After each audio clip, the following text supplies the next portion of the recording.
नमस्कार साथियों, स्वागत है आप सभी लोगों का एक बार फिर से राम एकेडमी के यूट्यूब प्लेटफॉर्म पर। जैसा कि हमने एक सीरीज को चालू कर रखा है, उस सीरीज के अंतर्गत आज जो हम मुख्यतः चर्चा करने वाले हैं वो करने वाले हैं यूनिट 2 की तीसरी क्लास। दोस्तों, महाकुंभ 2025 जैसा कि आप देख रहे हैं, एक महाकुंभ प्रयागराज में चालू है, एक महाकुंभ यहाँ पर चालू है। यहाँ पर जो महाकुंभ है वो है आपके क्वेश्चनों से संबंधित मध्य प्रदेश लोक सेवा आयोग 2025, जिसका प्री है अब होने वाला है। इसकी जो डेट है बिल्कुल पास में आ चुकी है। उसी की क्लासें कंटिन्यू आप लोगों के पास में सुबह और शाम आ रही हैं। आज की इस क्लास में जो हम यूनिट 2 पे तीसरी क्लास पर चर्चा करेंगे, थोड़ा उसके सिलेबस पर नजर डाल लेते हैं। वैसे मैं आप लोगों को बता दूं, हमारी ये जो मध्य प्रदेश लोक सेवा आयोग है 2025, इसमें जो हमारी 10 यूनिट है, इन 10 यूनिट की 500 प्रश्नों की प्रत्येक यूनिट से जो क्लासें हैं वो आप लोगों को मिल रही हैं। सुबह शाम ये जो क्लासें हैं वो आप लोगों के पास में आ रही हैं, और इसमें 500 प्लस प्रश्न ही होंगे, आप ये मान के चलिएगा, क्योंकि हम जब एक प्रश्न को कराते हैं उससे संबंधित और कितने प्रश्न बन सकते हैं इसको भी एक्सप्लेन किया जाता है। ये इसकी खास बात है। चलिए चालू करते हैं। और ये जो हमारी क्लास है, इस क्लास में हम सबसे पहले तो ये देख लें कि भैया इससे में कौन से जो है वो एमसीक्यू इस बार होंगे, क्योंकि अपन जितने भी प्रश्नों को करा रहे हैं वो पूरे के पूरे सिलेबस के अंतर्गत ही हैं, सिलेबस से बाहर कुछ भी नहीं। तो पहले हम सिलेबस को देखते हैं, उसके बाद में क्वेश्चन आंसरों को चालू करेंगे। एक बात और, आप लोग टेलीग्राम से जरूर जुड़ जाइएगा, क्योंकि इसका जो पीडीएफ है वो आपको किसमें मिलेगा, टेलीग्राम पे। फायदा आपको क्या होगा? फायदा आपको इसमें यह होगा कि जब भी आप पेपर देने के लिए जाएंगे उससे पहले आप उन पीडीएफ को देखेंगे। क्लासें तो आप लोगों ने देख ही रखी होंगी, उन पीडीएफ को जल्दी से आप देख लेंगे, उसमें क्या है आपका समय बच जाएगा। क्लियर है? चलिए चालू करते हैं। महाकुंभ 2025 तीसरी क्लास यूनिट 2, ये सिलेबस हमारा। तो हमने सबसे पहली वाली जो यूनिट थी उसमें हमने जो सबसे पहली वाली जो क्लास थी यूनिट 2 में, उसमें हमने क्या देखा था? मध्य प्रदेश के इतिहास की महत्वपूर्ण घटनाएं और प्रमुख राजवंश। इसी से संबंधित जो दूसरी क्लास थी हमारी, उसमें भी हमने देखो जैसे स्वतंत्रता आंदोलन में मध्य प्रदेश का योगदान, ये देखा था। अब जो हमारी तीसरी क्लास आ रही है वो है मध्य प्रदेश की प्रमुख कलाएं और स्थापत्य कला। कौन सी है? मध्य प्रदेश की प्रमुख कलाएं और उनकी स्थापत्य कला। अब कलाओं में क्या आ जाएगा? जैसे कि उनकी चित्रकला है ना, मध्य प्रदेश की प्रमुख चित्रकलाएं हम देखते हैं कि सभी जगह पर अलग अलग कलाएं हैं, जैसे थापा है, ईरत है, कंचाली भरना है, कोबर है, केहबर है, ये सब संजा चित्र है, जिरौती चित्र है, ये सब इनकी चित्रकलाएं हैं। स्थापत्य में आ जाएगा कि भैया कौन सी गुफाएं कहां पर हैं, कौन मौर्य काल से संबंधित स्थापत्य है, कौन गुप्त काल से संबंधित स्थापत्य है। तो इस प्रकार के जो क्वेश्चन है वो इसमें आएंगे। खासतौर पर किसको फोकस किया जा रहा है? मध्य प्रदेश को। उसका कारण यही है क्योंकि ये यूनिट 2 है। यदि यूनिट फर्स्ट होती तो फिर किस पे फोकस कर देते? भारत पे फोकस कर देते कि नहीं। चलिए चालू करते हैं। पहला प्रश्न आप लोगों के सामने ये है कि मध्य प्रदेश की सबसे पुरानी शिल्प कला कौन सी है? मध्य प्रदेश की सबसे पुरानी शिल्प कला। ऑप्शन आप लोगों के सामने है, आंसर बताइए। मिट्टी शिल्प कला, लाख शिल्प कला, धातु शिल्प कला या गुड़िया शिल्प कला। देखिए कुछ क्वेश्चन ऐसे होते हैं जो हम अपने विवेक के आधार पर भी लगा सकते हैं। आप खुद सोचिए मन से, सबसे पुरानी शिल्प कला। व्यक्ति जब एकदम शुरुआत में सभ्यता के दौर पर है, सभ्यता की सीढ़ियां चढ़ रहा है, तब वो शुरुआत में अगर देखा जाए तो क्या सीधे लाख शिल्प पे आ जाएगा? लाख शिल्प का मतलब चूड़ियां बनाने से है। धातु शिल्प पे आ जाएगा, धातु की तो खोज ही बहुत बाद में हो रही है। गुड़िया शिल्प पे आ जाएगा, ये तो और भी ज्यादा आगे है। तो सबसे पहले मिट्टी से ही उसका जो है वो सरोकार हो रहा है, तो मिट्टी शिल्प ही सबसे पुराना शिल्प मानी जाती है। ठीक है, तो इसका आंसर क्या हो जाएगा? मिट्टी शिल्प कला। अच्छा, मिट्टी शिल्प कला में मध्य प्रदेश से संबंधित और क्या प्रश्न पूछे जा सकते हैं? तो जो मिट्टी की मूर्तियां बनाते हैं उन जो व्यक्ति हैं उनके नाम हमको मालूम होने चाहिए। तो मध्य प्रदेश में कुछ ऐसे प्रमुख व्यक्ति हैं, जैसे जिसका नाम है, एक तो मोहन जी हैं, इनको जरूर याद रखिएगा, मोहन। एक है दीपक और एक है कबेलू।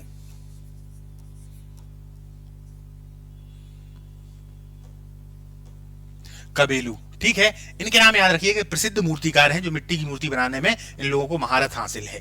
ठीक है, तो इन नामों को याद रखिएगा। लाख शिल्प जो है वो किससे जुड़ी हुई है? अच्छा, ये जो मिट्टी शिल्प कला है इसका जो केंद्र मुख्यतः कौन सा है? तो जैसे इंदौर हो गया, उज्जैन हो गया, ये वाला क्षेत्र है वो देखा जाए तो मिट्टी की मूर्तियां हर कहीं पर बनती हैं। जैसे अभी मैं यहाँ जबलपुर से हूँ तो जबलपुर में भी बन रही हैं, ऐसा नहीं है। लेकिन मुख्यतः जो केंद्र है वो जैसे इंदौर है ना, उज्जैन है, ये वाला क्षेत्र है, ये ज्यादा प्रसिद्ध है। इसके बाद जैसे ये लाख शिल्प कला है, तो लाख क्या है? लाख से क्या है? मुख्यतः चूड़ियां बनती हैं। क्या बनती हैं? चूड़ियां। धातु शिल्प कला, जो आपने उचेहरा नाम सुना है, हम राजवंश में भी उचेहरा का नाम बार बार सुनते हैं, है ना, सतना के पास में उचेहरा है, तो ये मुख्यतः धातु शिल्प के लिए काफी ज्यादा प्रसिद्ध है। धातु की अच्छी अच्छी चीजें यहाँ पर हमें देखने को मिलती हैं। और गुड़िया शिल्प कला, तो इसके लिए मुख्यतः ग्वालियर और झाबुआ, ये दो जो सेंटर हैं या दो केंद्र हैं जहां पर गुड़िया शिल्प बनाई जाती है, गुड़िया बनाई जाती है। ठीक है, अभी और भी ऐसे प्रश्न आएंगे। चलिए आगे का प्रश्न देखते हैं। आगे का प्रश्न क्या कह रहा है? देखिए को दोस्तों, क्लास में अंतिम तक बने रहिएगा, क्योंकि अंत में मैं कहीं ना कहीं हर बार की तरह एक डायग्राम बनाता हूं। उस डायग्राम से आपके बचे कुचे हुए प्रश्न जो आप लोगों ने सोच रहे होंगे मन में, ये बात खासतौर पे पढ़ने वालों के लिए बता रहा हूं कि भैया ये नहीं था इसमें, ये नहीं था इसमें, तो वो पूरे के पूरे डायग्राम में दिख जाया करते हैं। तो अंत तक आप लोग जरूर बने रहिएगा, वो देखना आप लोगों के लिए बहुत ज्यादा जरूरी है। उससे एक बार में ही पूरी चीजें क्लियर हो जाएंगी। अभी तो हम एमसीक्यूज के माध्यम से समझ रहे हैं, फिर जब आप उसको देख लोगे तो पूरी चीजें क्लियर हो जाएंगी। जैसे चित्रकला है तो मैं एक बार में पूरी चित्रकला बता दूंगा कहां पर कैसी क्या होती है, उसी में आपको 2 से 3 बार बनाना है, याद हो जाएगा। छीपा शिल्प का संबंध है, छीपा है क्या? दरअसल लकड़ी से जो कपड़ा है उस पर कुछ आकृतियों को उकेरा जाता है, यही छीपा शिल्प है। तो ये कपड़ों पर डिजाइन है, धातु की मूर्ति है, मिट्टी की मूर्ति है, लकड़ी के घरेलू सामान है। क्या है भैया छीपा शिल्प? छीपा शिल्प मुख्यतः अगर देखा जाए तो कपड़े पर डिजाइन है। क्या है? कपड़े पर डिजाइन। और ये कहां पर है, ये कहां पर ज्यादा सबसे ज्यादा प्रसिद्ध है? तो याद रखिएगा ये मुख्यतः जो धार जिला है वहां पर है। कहां पर? धार। यहीं पर एक स्थान है बाघ। बाघ की गुफाएं आप लोगों ने देखी है ना, या सुनी है? देखी नहीं होगी तो सुनी तो है ही। जब मध्य प्रदेश जब भी हम पढ़ेंगे तो बाघ की गुफाओं को कैसे भूल सकते हैं। 1818 में इनकी खोज हो रही है। तो बाघ ये क्षेत्र है, बाघ है ना, जो बागनी नदी उसी के किनारे। बाघ हो गया, धार हो गया, मनावर हो गया, ये सब क्षेत्र है। मनावर हो गया, कुच्छी हो गया, है ना। उज्जैन भी इसका केंद्र है, उज्जैन। अच्छा, जो उज्जैन है यहां पर यही जो छीपा शिल्प है ये किस नाम से जानी जाती है? इसको कहा जाता है भैरवगढ़ प्रिंट। क्या कहा जाता है? भैरवगढ़। बहुत इंपॉर्टेंट है, याद रखिएगा, भैरवगढ़, भैरवगढ़ प्रिंट। ठीक है ना, इसको भैरवगढ़ प्रिंट के नाम से जाना जाता है। किसको? छीपा शिल्प को। ठीक है, आगे चलें, आगे का प्रश्न देखते हैं क्या कह रहा है। आगे का प्रश्न कह रहा है धार प्रसिद्ध है छीपा शिल्प के लिए, मिट्टी शिल्प के लिए, धातु शिल्प के लिए, इनमें से कोई नहीं। अभी मैंने इसकी व्याख्या की, वहां से 4 से 5 क्वेश्चन और आपके निकल के आए। क्या आंसर हो जाएगा इसका? इसका नाम हो जाएगा, इसका जो आंसर है छीपा शिल्प, मिट्टी शिल्प, धातु शिल्प, या इनमें से कोई नहीं। बताइए जल्दी, इसका जो आंसर है वो है क्या? छीपा शिल्प। तो धार प्रसिद्ध है मुख्यतः किसके लिए? छीपा शिल्प के लिए। एक बात और याद रखिएगा, विशेष बात है, बात यह है कि इस छीपा शिल्प से भी एक व्यक्ति जुड़े हुए हैं जिनका नाम क्या है? इस्माइल। इस्माइल, इस नाम को याद रखिएगा, ये छीपा शिल्प के एक बेहतरीन कलाकार हैं, है ना, इस्माइल। ये नाम जरूर याद रखिएगा, पूछा जा सकता है। चलिए आगे चलते हैं।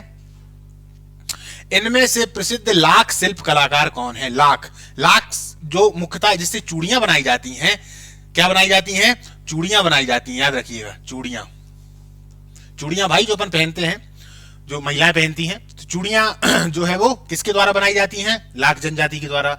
इनमें प्रसिद्ध जो शिल्पकार हैं वो कौन है? सुरेंद्र लखार, राजेंद्र लखार, दीपक लखार या कबेलू लखार। देखिए दीपक और कबेलू किससे जुड़े हैं? मिट्टी वाले से जुड़े हुए हैं। तो यहां का आंसर क्या हो जाएगा? सुरेंद्र लखार। अब देखिए इसको समझने का प्रयास करिए।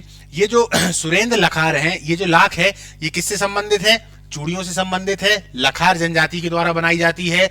इसीलिए मैंने सभी नामों के लास्ट में क्या लगाया हुआ है? लखार, ताकि आप कंफ्यूजन में हो। क्योंकि जब तक हमें कंफ्यूजन नहीं होता, जब तक हमारी जो समस्याएं हैं उनका समाधान भी पूर्ण रूप से नहीं होता, हो जाता है पूर्ण रूप से नहीं होता, समस्या में आना जरूरी है। इसीलिए मैंने सभी में लखार लगा दिया था। तो लखार जनजाति में है, सुरेंद्र का नाम आप लोग याद रखिएगा। चलिए आगे चलते हैं। गुड़िया शिल्प के क्षेत्र हैं, गुड़िया शिल्प के क्षेत्र हैं ग्वालियर, झाबुआ, मंदसौर, नीमच, खंडवा, बुरहानपुर, रीवा और सतना। तो क्या आंसर हो जाएगा भैया? इसका जो आंसर है वो हो जाएगा ग्वालियर और झाबुआ। तो ग्वालियर और झाबुआ जो है वो मुख्यतः किसके क्षेत्र हैं? जो गुड़िया शिल्प है उसके क्षेत्र हैं। रीवा से याद रखिएगा, रीवा में सुपारी शिल्प है। क्या है? सुपारी शिल्प, सुपारी शिल्प। अब आप कहेंगे सर ये क्या है सुपारी शिल्प? तो ये जो सुपारी शिल्प है, दरअसल सुपारी में जो सुपारी होती है खाने वाली, उसमें अलग अलग भगवानों की आकृतियां बनाई जाती हैं। तो ऐसे शिल्प कहां पे है? रीवा में। रीवा में वो कौन सी जगह है? याद रखिएगा, गोविंदगढ़। कौन सा है? गोविंदगढ़। ठीक है भैया, गोविंदगढ़ हो गया। और क्या है? सतना में यदि देखा जाए तो सतना में ही उचेहरा है। क्या है? उचेहरा। यहां पर धातु शिल्प है, उचेहरा, उचेहरा। यहां पर क्या है? धातु शिल्प है। धातु से बनी अच्छी अच्छी चीजें हमको देखने को मिल जाती हैं। कहीं आ जाए पीतल शिल्प, कहां है? पीतल। तो पीतल शिल्प जो है, पीतल शिल्प ये कहां है?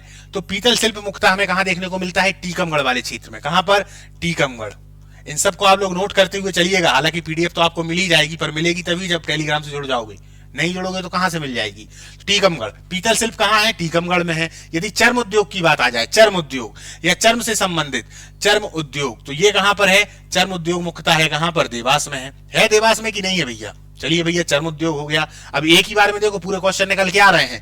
तो चर्म उद्योग देवास हो गया। और भैया क्या है? चर्म उद्योग के बाद में यदि देखा जाए तो खिलौना उद्योग, बहुत इंपॉर्टेंट, बार बार पूछा जाता है। कौन सा? खिलौना उद्योग। तो खिलौना उद्योग कहां पर है?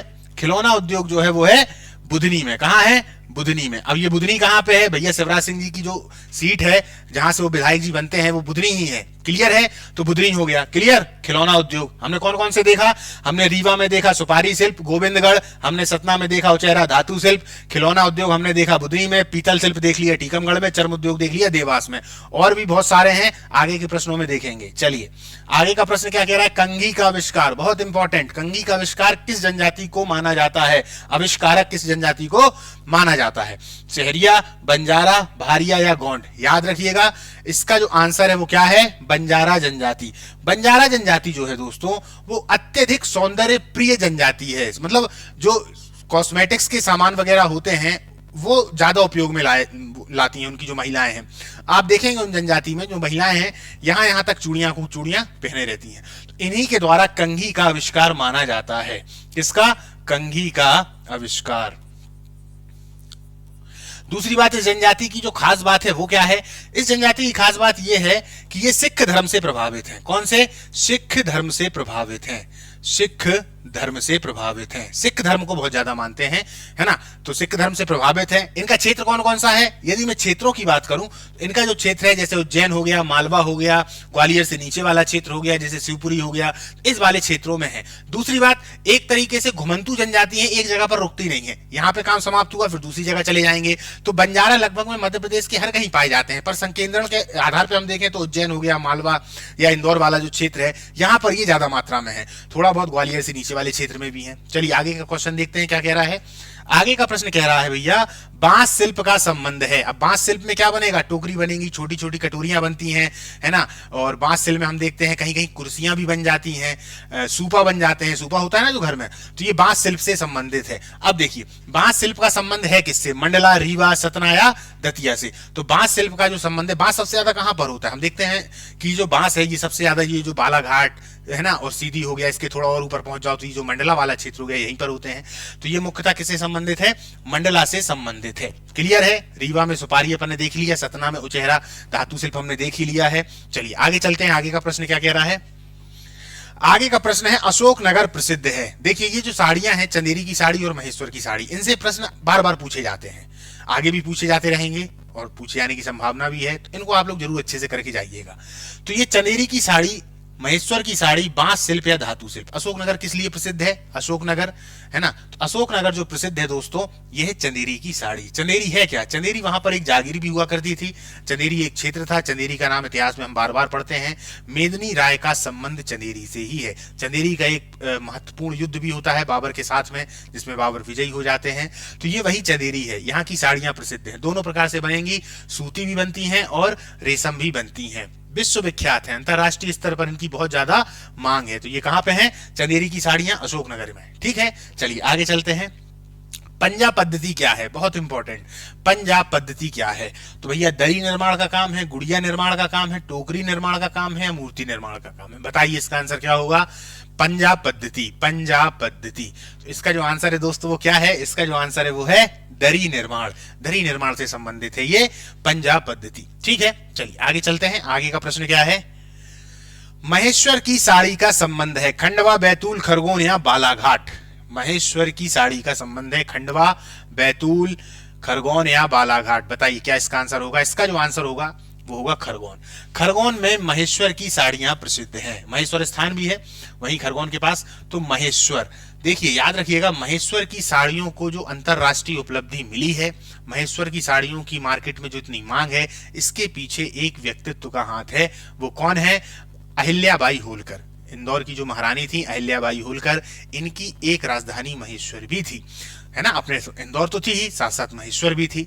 तो इन्होंने ये जो साड़ियां हैं इनको प्रमोट करने के लिए, इनको विश्व स्तर पर पहुंचाने के लिए बहुत सारा अपना योगदान दिया हुआ है। तो याद रखिएगा अहिल्याबाई होलकर। अहिल्याबाई बाई होलकर। ऐसा भी प्रश्न पूछा जा सकता है कि महेश्वर की साड़ियों से किनका संबंध है, या महेश्वर की साड़ियों को जो इतनी ख्याति प्राप्त हुई है वो किसकी वजह से हुई है, तो अहिल्याबाई होलकर। ये अहिल्याबाई होलकर ने वहां के लोगों के लिए बहुत किया, खासतौर पर जो वहां की गरीब जनता है उनके लिए उन्होंने इन कामों को प्रोत्साहित किया, उनके लिए जो अनुदान देना था अनुदान दिया, उनकी व्यवस्था की, जिस वजह से ये जो साड़ियां हैं काफी प्रसिद्ध हो गई। एक अच्छा खासा वहां पर मार्केट बन गया और काफी लोग इन साड़ियों को लेते हैं, जिससे वहां के जो लोग हैं उनकी जीविका आसान हो गई है। चलिए आगे चलते हैं, आगे का प्रश्न क्या कह रहा है। खजुराहो में मंदिर हैं। चलिए मंदिरों पे थोड़ी चर्चा कर लेते हैं। जैन धर्म के, हिंदू धर्म के, बौद्ध धर्म के, या ये सभी। मुख्यतः देखा जाए तो खजुराहो में जैन और हिंदू धर्म के मंदिर हैं, है ना। लेकिन चूंकि बौद्ध धर्म भी है तो बौद्ध धर्म के हैं पर बहुत कम मात्रा में है। तो अब डी वाला जो ऑप्शन है ये सभी, तो इसमें अभी आंसर क्या हो जाएगा, ये सभी। मान लीजिए बौद्ध धर्म नहीं होता और जैन और हिंदू धर्म होता, और सी में होता ए और बी, और डी होता इनमें से कोई नहीं, तो हम कौन सा लगाते, ए और बी। जैन और हिंदू धर्म के दोनों के ही यहाँ पर मंदिर हैं। कहां पर, खजुराहो में। खजुराहो को 1986 में, याद रखना बार बार पूछा जाता है, मध्य प्रदेश में 3 स्थल ऐसे हैं जिनको यूनेस्को ने विश्व विरासत सूची में शामिल कर रखा है। तो 1986 में खजुराहो को यूनेस्को ने क्या किया था, विश्व विरासत सूची में शामिल कर लिया था। तो याद रखिएगा यूनेस्को ने विश्व विरासत सूची में शामिल किया।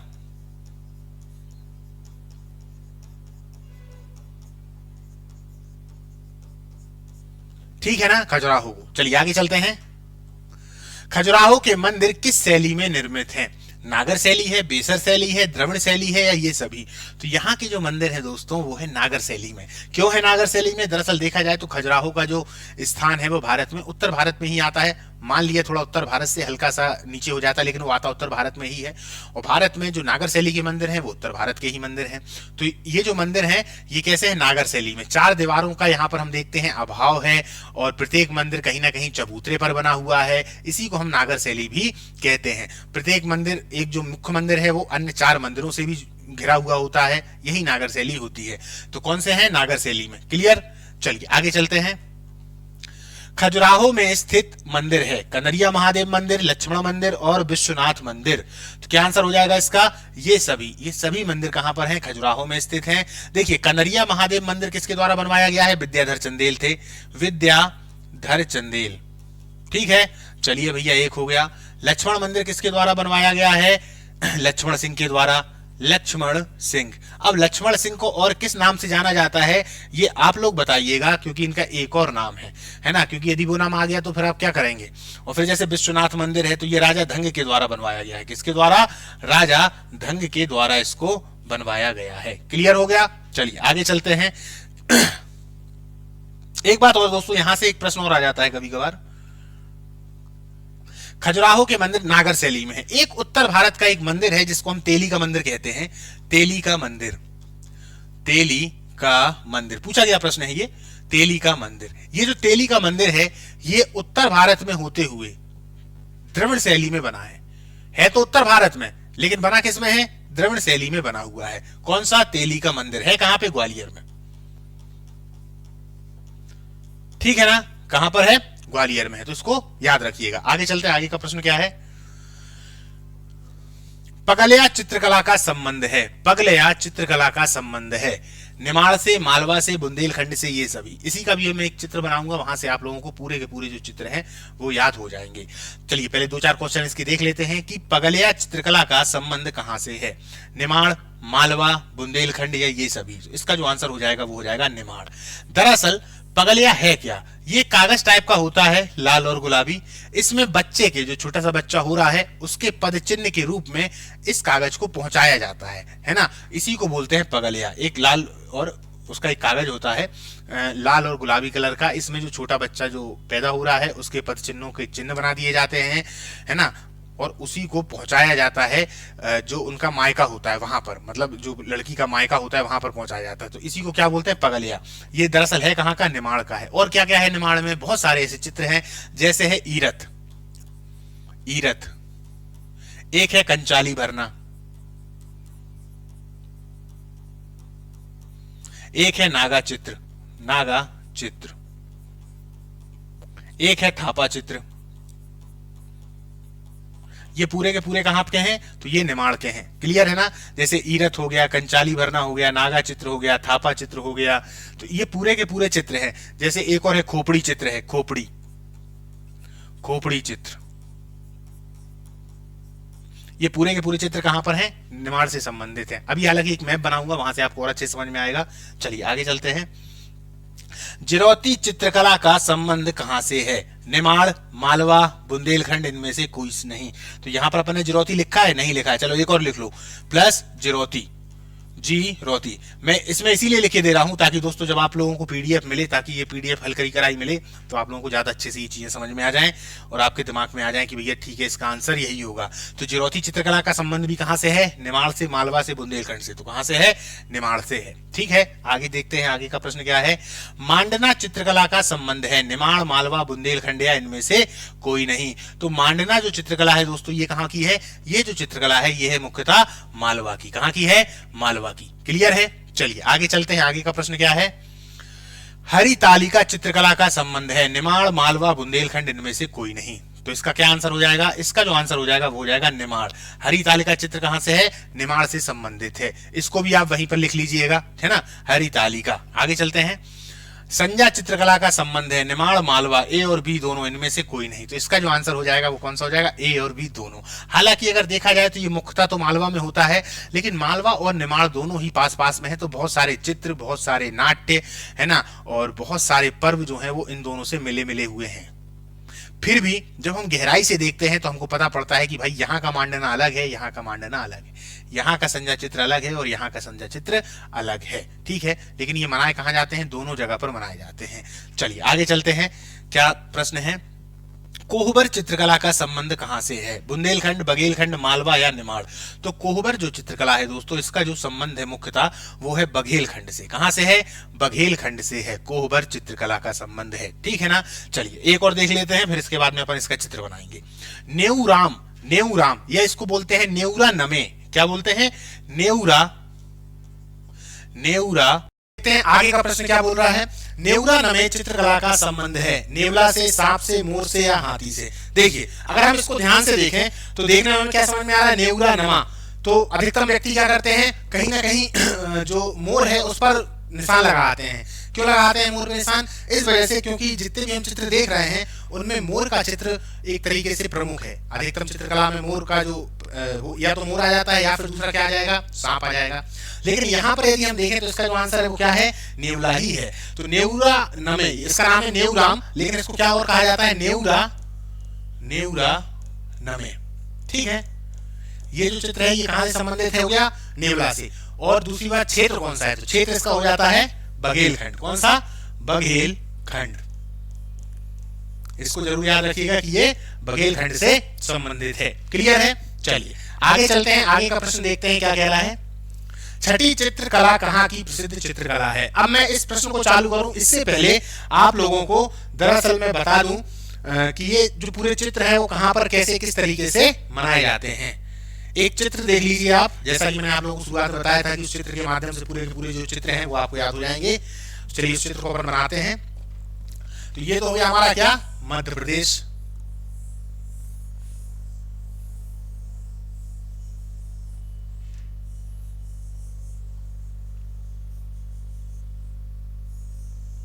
अब देखिए, जब भी बनाए इसी तरीके से चित्र बनाएं ताकि चीजें आपको अच्छे से याद हो जाए। क्लियर है। ये हो गया हमारा बुंदेलखंड। ठीक है, क्या हो गया, बुंदेलखंड।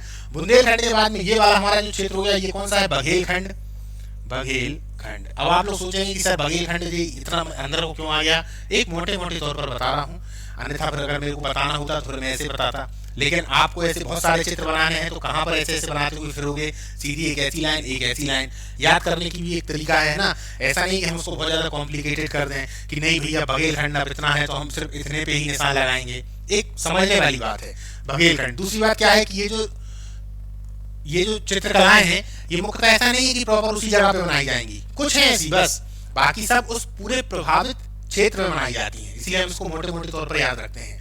मालवा, और ये हो गया कौन सा, निमाड़। चलिए अब हम देख लेते हैं कि कौन सा चित्र कहां पर मनाया जाता है। सबसे पहले मालवा वाले में देखते हैं तो सबसे प्रमुख तो हो गया संजय चित्र, फिर इसके बाद में आ जाता है यहाँ चित्रावण, फिर यहां पर आ जाता है दिवासा। संजय चित्र हो गया, चित्रावण हो गया, है ना, दिवासा हो गया। तो ये पूरे के पूरे चित्र कहां पर होते हैं? मालवा वाले क्षेत्र में। यहां पर कौन कौन से चित्र होंगे? निमाड़ वाले क्षेत्र में। तो निमाड़ वाले क्षेत्र में जो चित्र होते हैं उनमें है प्रमुख जिरौती, एक होता है यहां पर पगल्या, एक यहां पर होता है हरितालिका, है ना, जिरौती है, पगल्या है, हरितालिका है, और क्या है? नागा चित्र है, नागा चित्र। सबसे इंपॉर्टेंट बार बार पूछा जाता है थापा। ये तो आप लोगों ने सभी जगह देखा होगा, हाथ से थाप देते हैं, वही है थापा। हरितालिका, नागा चित्र, थापा, जिरौती हो गया और पगल्या हो गया। तो ये पूरे के पूरे चित्र कहाँ के हैं? निमाड़ वाले क्षेत्र के हैं। यहाँ पर है संजय है, चित्रावण है, दिवासा है। बुंदेलखंड में देख लेते हैं, बुंदेलखंड में कौन कौन से हैं? सबसे प्रमुख है चौक पूर्णा। क्या है? चौक पूर्णा। यहां पर है चौक पूर्णा, यह चौक बोलते हैं इसको। एक और है, क्या है? सुरैती, सुरैती। ये क्या है? सुरैती दरअसल अभी अपन ने चर्चा की थी इसकी। इस प्रकार से चौकोर एक आकृति बनाई जाएगी, उसमें 4-5 लाइनें इस तरीके से होंगी, सीधी ऊर्ध्वाधर, और बाकी जो लाइनें होंगी वो कैसी होंगी? ऐसी तिरछे में, है ना। तो इनमें के बीच में लक्ष्मी जी की आकृति को बिठा दिया जाता है। खास तौर पर कब बनता है? दीपावली बनता है। तो ये स्रोत आपने देखा होगा, आपके घर में भी आपकी जो माँ है या जो आपकी सिस्टर है वो इसको बनाया करती है दीवार पर। तो ये हो गया स्रोती। चौक क्या है? पंडित जी को देखा होगा आपने, पूजा पाठ करते हैं तो एक चौक बनाते हैं कि नहीं बनाते हैं? वही है। चौक हो गया, सुरैती हो गया, और क्या है? मूर्ते, मूर्ते। मुख्यतः इस समय पे अगर देखा जाए तो मोर की चिन्ह बनाए जाते हैं। विवाह के अवसर की बात है, विवाह में ये बनाए जाते हैं। और क्या है? मोराइला, मोराइला। याद रखिएगा, मोराइला जो है वो यहाँ भी होता है और बघेलखंड में भी होता है मोराइला, है ना। जिस प्रकार से संजय चित्र यहाँ भी बनाया जा रहा है मालवा में, और संजय चित्र निमाड़ में भी हमें बनाने देखने को मिल जाता है। तो याद रखिएगा, संजय दोनों जगह पे है, यहाँ भी है और यहाँ पर भी है। पर अधिकतम संजय चित्र को कहाँ का माना जाता है? मालवा का ही माना जाता है। अब बघेलखंड में देख लेते हैं कौन कौन से हैं। तो बघेलखंड में है कोहबर, कोहबर, एक बात हो गई। दूसरा क्या है? छठी चित्र, छठी चित्र। और क्या है? फिर इसके बाद में है यहाँ पे तिलंगा। क्या है? तिलंगा। और क्या है? न्यूरे नमा, न्यूरा नमा।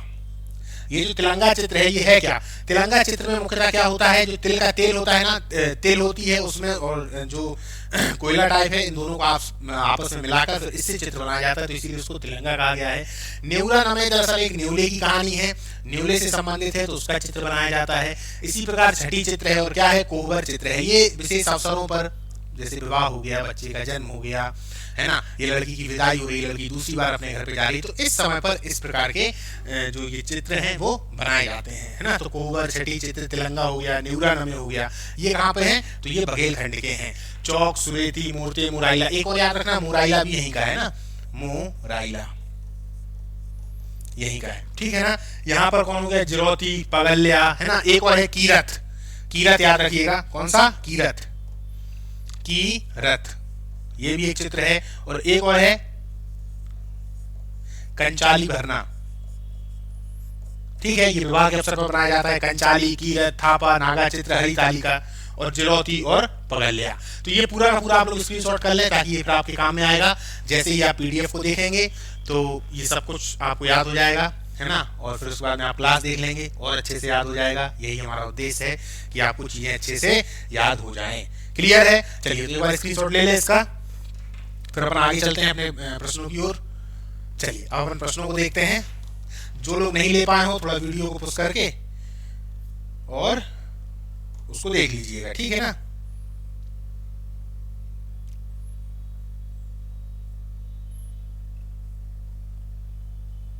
देखिए, ये वाले प्रश्न में थे अपन। आगे का प्रश्न क्या कह रहा है? चलिए, छठी चित्रकला कहाँ की प्रसिद्ध है? अभी अभी अपन ने देखा छठी चित्रकला कहाँ पर है, तो ये बघेलखंड में है, ठीक है ना। कहाँ पर है? बघेलखंड में। चलिए, ये इसका आंसर हो गया। आगे देखते हैं। मुराइला चित्रकला में चित्र बनाया जाता है मोर, मुर्गा, कबूतर, कौआ। पक्का लोग मुर्गा पे लगा के आएंगे, अधिकतर तो लगा के आएंगे, भैया मुराइला है तो मुर्गा होना चाहिए, मुर्गा ज्यादा ध्यान में आता है कि नहीं आता है? लेकिन आंसर इसका क्या हो जाएगा? मोर हो जाएगा। मोर ही मुराइला में बनाया जाता है। कहाँ का है भैया? तो बुंदेलखंड का है कि नहीं है? दोनों जगह का है ये, बुंदेलखंड याद रखिएगा और बघेलखंड, बुंदेलखंड प्लस बघेलखंड, बघेलखंड दोनों जगह का है, ठीक है ना। चलिए आगे चलते हैं, आगे का प्रश्न क्या है? मूर्ति चित्रकला का संबंध है बुंदेलखंड से, बघेलखंड से, मालवा से या निमाड़ से? तो इसका जो संबंध है वो कहाँ से है? बुंदेलखंड से है। मूर्ति चित्रकला का जो संबंध है वो कहाँ से है? बुंदेलखंड से है। सुरैती चित्रकला का संबंध, जो मैंने बताया था दीपावली पे लक्ष्मी जी की आकृति बनाई जाती है कि नहीं बनाई जाती है? लक्ष्मी जी की इस तरीके से ऐसा करके, ऐसी खड़ी लाइनें, फिर इसके बाद में ये लेटी हुई या तिरछी लाइनें, बीच में इस तरीके से एक चित्र बना दिया जाता है। वो किसका होता है? लक्ष्मी जी का चित्र होता है, ठीक है ना। ये मुख्यतः कहाँ की है? तो ये मुख्यतः बुंदेलखंड की है, ठीक है। चलिए आगे चलते हैं, आगे देखते हैं आगे का प्रश्न क्या है। भीमबेटका चित्रकला स्थित है। देखिए प्रश्न क्या है? भीमबेटका गुफा, लेकिन यहाँ से दो प्रश्न निकल आएंगे, चित्रकला इसीलिए शब्द लगा हुआ है। भीमबेटका चित्रकला या भीमबेटका गुफा। भीमबेटका गुफा कहाँ पर स्थित है? रायसेन में स्थित है। और क्या है? साथ साथ याद रखना, मृगेंद्र नाथ की गुफाएं भी कहां पर हैं? रायसेन में। मृगेंद्र नाथ नाथ की जो गुफाएं हैं वो भी कहां पर हैं? तो वो भी रायसेन में है। मृगेंद्र नाथ में लगभग में 1 किलोमीटर तक की गुफाएं हैं। इन गुफाओं की जो लंबाई है वो 1 किलोमीटर है। चलो भीमबेटका पे आते हैं। भीमबेटका जो गुफा है इसमें जो चित्र बने हुए हैं वो कैसे हैं? लाल और सफेद, लाल प्लस सफेद। कहां से संबंधित है? पाषाण काल से संबंधित, पाषाण काल से संबंधित, यानी जो पत्थरों का काल है उन पाषाण काल, पुरा पाषाण काल, वो भी सबसे पुराना वाला, वहां से संबंधित ये चित्रित गुफा सेल समूह है ना। और अगर देखा जाए तो 500 से ज्यादा गुफाएं हैं, 500 से ज्यादा, 500 से ज्यादा क्या है? गुफाएं हैं। इतनी गुफा है यहाँ पर, ठीक है ना। और क्या है भैया यहाँ की जो प्रमुख विशेषता है भीमबेटका की? और भी जो प्रमुख विशेषता है वो ये है कि यहाँ की जो गुफाएं हैं वो अन्य गुफाओं से काफी ज्यादा पुरानी है। तो इसको जरूर याद रखिएगा। यूनेस्को ने इन्हें विश्व विरासत सूची में शामिल कर रखा है, विश्व विरासत सूची में। क्लियर है? यूनेस्को ने विश्व विरासत सूची में शामिल कर रखा है। कब करा है? 2003 में। क्लियर है? चलिए आगे चलते हैं, आगे देखते हैं क्या प्रश्न है। बाघ की गुफा मध्य प्रदेश में, धार, भोपाल, रायसेन, दतिया। तो कहां पर है भैया? बाघ की गुफाएं धार में स्थित है। बाघ की गुफाएं किसके समकालीन है? तो बाघ की गुफाएं जो है वो अजंता के समकालीन है। अजंता क्या है? ये भी गुफा है, मुंबई वाली, महाराष्ट्र वाली अजंता की गुफा।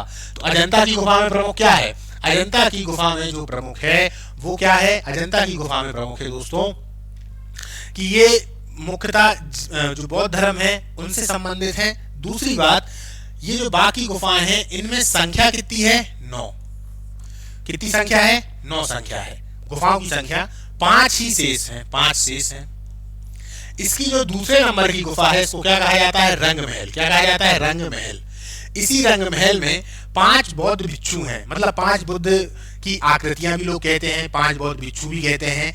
पर वहां के जो स्थानीय लोग हैं वो उनकी पूजा करते हैं। क्यों? क्योंकि उनका मानना है कि वो क्या है? 5 पांडव हैं, 5 पांडव हैं। तो इसको याद रखिएगा, 5 पांडव या 5 बुद्ध की मूर्ति किस गुफा में है? तो गुफा नंबर 2 में है। इसको क्या कहा जाता है? तो इसको रंग महल कहा जाता है, रंग महल कहा जाता है। क्लियर है? चलिए कुछ और गुफाओं को देख लेते हैं, कौन कौन सी गुफाएं कहां पर हैं। तो जैसे मांडा की गुफा, मांडा की गुफा ये कहां पे है? सिवनी में है। मांडा की गुफा ये कहां है? सिवनी में है। चलिए भैया ये हो गया, सिवनी हो गया। और क्या है भैया? मांडा की गुफा हमारी सिवनी में है। इसके अलावा देखा जाए तो जो मुख्यतः पांडवों की गुफाएं हैं वो पचमढ़ी में है। पांडव की गुफा, पांडव की गुफा ये कहां पे है? तो ये है पचमढ़ी में। चलिए भैया पांडवों की गुफा हो गई कहां? पचमढ़ी में हो गई। अब भैया जाए बिलौआ की गुफाएं कहां है? बिलौआ, देखिए क्वेश्चन पे क्वेश्चन निकल रहे हैं आपके। बिलौआ की गुफा, हाँ जो आप मन में सोच रहे हो वही इसका आंसर है, ग्वालियर। ग्वालियर वाले लोग तो यहाँ पे जाते ही रहते हैं ना। तो बिलौआ की गुफाएं हो गई। और क्या हो गया? बिलौआ हो गया, पांडव की गुफाएं हो गई, मांडा की गुफाएं हो गई, है ना। बाकी उदयगिरी की गुफाएं, कितनी इंपॉर्टेंट गुफाएं हैं, बार बार पूछा जाता है। उदयगिरी की गुफाएं, उदयगिरी की गुफा ये कहाँ पे है? उदयगिरी की जो गुफाएं हैं दोस्तों, ये हैं विदिशा में। कहाँ है? विदिशा में। कितनी गुफाएं हैं इसमें? इसमें देखा जाए तो टोटल दोस्तों 20 गुफाएं हैं। कितनी गुफाएं हैं? 20 गुफाएं हैं। पांचवी जो गुफा है उसी में विष्णु के आदि वराह अवतार को दिखाया गया है। चलिए दोस्तों आगे का प्रश्न देखते हैं। यहीं से हमारे बहुत सारे प्रश्न निकल गए। बुंदेली शैली को बढ़ावा देने में किन शासकों का योगदान है? चंदेल, कलचुरी, परमार, गुर्जर। भैया बुंदेली शैली की बात चल रही है। बुंदेला कहाँ पे थे? जो हमारा खजुराहो, छतरपुर, ये वाला पूरा क्षेत्र था, है ना, बुंदेलखंड वाला क्षेत्र था। चंदेल यहाँ पर सबसे ज्यादा है, तो कौन से शासक हो जाएंगे? चंदेल शासक हो जाएंगे। बुंदेली शैली को बढ़ावा देने में चंदेल शासकों का योगदान है। ग्वालियर शैली को बढ़ावा देने में किसका योगदान है? चंदेल, कलचुरी, परमार, तोमर। क्या है इसका आंसर? कलचुरी नहीं भाई, इसका जो सही आंसर होगा वो होगा तोमर वंश। तोमर वंश में भी यदि हम देखें तो मान सिंह तोमर के समय में ग्वालियर में अधिकतम चीजों में अभूतपूर्व वृद्धि हो रही है। संगीत के क्षेत्र में, क्योंकि संगीत के बारे में वो भी बहुत कुछ जानते हैं, संगीत को प्राश्रय देते हैं अपने यहाँ पर। एक से एक संगीतज्ञ हैं उनके यहाँ पर, एक से एक कवि हैं उनके यहाँ पर। नाम देख लीजिए। सबसे पहले कौन है? बैजू, है ना, बख्शू, बैजू हैं, बख्शू हैं, हरिदास, और कौन है? तानसेन। ये महान व्यक्तित्व जो है वो सबसे पहले जो मानसिंह तोमर है उन्हीं के दरबार में रह रहे हैं। गुजरी महल इन्हीं से संबंधित है ना। मानसिंह तोमर का जो मान मंदिर है वो भी इन्हीं से संबंधित है, जो उनका पैलेस है वो भी है। तो ये पूरे के पूरे तोमर जो वंश से संबंधित थे, है ना। और ये जो तोमर हैं इन्हीं के समय में ग्वालियर शैली को बढ़ावा मिला हुआ है। चंदेल कहाँ से संबंधित थे? बुंदेलखंड से। आगे का प्रश्न है, कोरकू जनजाति के मृतक स्तंभ मंडो उदाहरण है? काष्ठ शिल्प का, लाख शिल्प का, धातु शिल्प का, या मिट्टी शिल्प का? तो क्या आंसर हो जाएगा? कोरकू जनजाति का जो मृतक स्तंभ मंडो है उदाहरण है काष्ठ शिल्प का, लाख शिल्प का, धातु शिल्प का, या मिट्टी शिल्प का? ये काष्ठ शिल्प है। दरअसल होता क्या है, कोरकू जनजाति में जब कोई व्यक्ति शौर्य से या किसी दुर्घटना से समाप्त हो जाता है तो उनके सम्मान में फिर एक लकड़ी का स्तंभ बनाया जाता है, जिसको क्या कहा जाता है? मांडो। क्या कहा जाता है? मांडो। अब देखिए यहाँ से जो प्रश्न है वो पूछा जाता है, एक तो मांडो हो गया कोरकू का, तो ऐसा ही भीलों में भी होता है। तो भीलों में जो होता है उसको क्या बोलते हैं? दिवाड़िया, है ना, दिवाड़िया। ये होता है किसमें? भीलों में। तो ये अधिकतम देखा जाए तो ये प्रथा सभी जनजातियों में है, पर जैसे इनके नाम है तो कोरकुओं में मांडो है, भीलों में क्या है? दिवाड़िया है ना।